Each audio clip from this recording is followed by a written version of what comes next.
Bonjour et bienvenue à toutes et à tous dans cette vidéo de présentation des actualités du développement des entreprises de la filière hydrogène française à l'international pour le mois de juin 2025. Ce mois-ci, nous avons recensé 13 actualités d'affaires mettant en lumière 11 acteurs français, dont 9 petites et moyennes entreprises dans 9 pays différents. Vous pouvez d'ores et déjà visualiser la carte globale. Je vous propose de revenir très rapidement sur ces actualités en commençant par l'Europe et les Amériques avant de prendre la direction de l'Asie-Pacifique. En Allemagne, Storengy Deutschland a signé un accord de subvention du mécanisme pour l'interconnexion en Europe de 4,5 millions d'euros maximum pour le projet de stockage Salty en Basse-Saxe. Les fonds serviront à financer 50% des coûts des travaux d'ingénierie, des procédures d'approbation et de consultation publique, ainsi que de la gestion des risques et de la qualité. Au Royaume-Uni, Storengy a sélectionné l'entreprise britannique Costain pour 2 contrats d'ingénierie d'avant-projet détaillés du projet de stockage d'hydrogène Kuiper Gas Storage Project. Le projet, situé à Northwich, dans le Cheshire, est composé de 19 cavités salines d'une capacité totale de 400 millions de mètres cubes. Au Luxembourg, Life a livré de l'hydrogène renouvelable pour alimenter le générateur hydrogène Deodev dans le cadre du concours hippique international du Luxembourg. Cette solution a notamment permis de faire fonctionner les projecteurs, les cuisines et le reste des installations de l'événement. Au Portugal, enfin, Pragma Industrie a livré un vélo à hydrogène à l'Agence régionale de l'énergie et de l'environnement de l'Alentejo. Outre-Atlantique, l'entreprise a également livré plusieurs vélos aux États-Unis, au producteur d'hydrogène Joule One.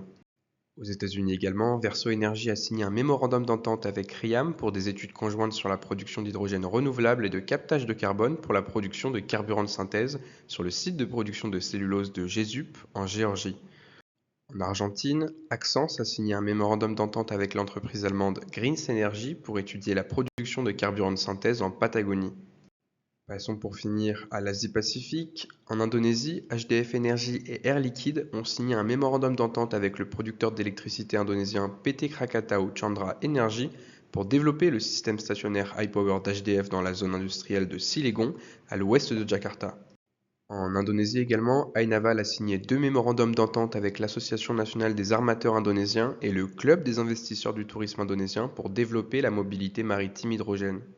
Pour ce qui est du Vietnam, HDF a signé à l'occasion de la conférence des Nations Unies sur les océans qui s'est tenue à Nice un protocole d'accord avec le groupe maritime vietnamien VIMC pour développer l'usage des piles à combustible d'HDF dans les activités maritimes et logistiques du groupe. Enfin, finissons par l'Australie, où HDF Energy a conclu un mémorandum d'entente avec le producteur d'hydrogène renouvelable Warradarge Energy pour étudier le déploiement de sa solution stationnaire iPower en Australie occidentale. Enfin, nous avons recensé 2 actualités non localisables. Tout d'abord, Brightloop a annoncé un partenariat avec Navitas Semiconductor pour déployer leur chargeur de piles à hydrogène pour les équipements de transport agricole lourd. Et enfin, Atoba Energy a signé un mémorandum avec le groupe ATR pour accélérer l'utilisation de carburants d'aviation durables par les opérateurs d'ATR.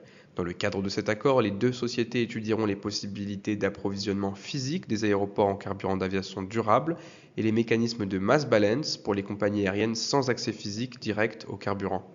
Nous vous retrouverons le mois prochain pour la présentation des actualités d'affaires du mois de juillet.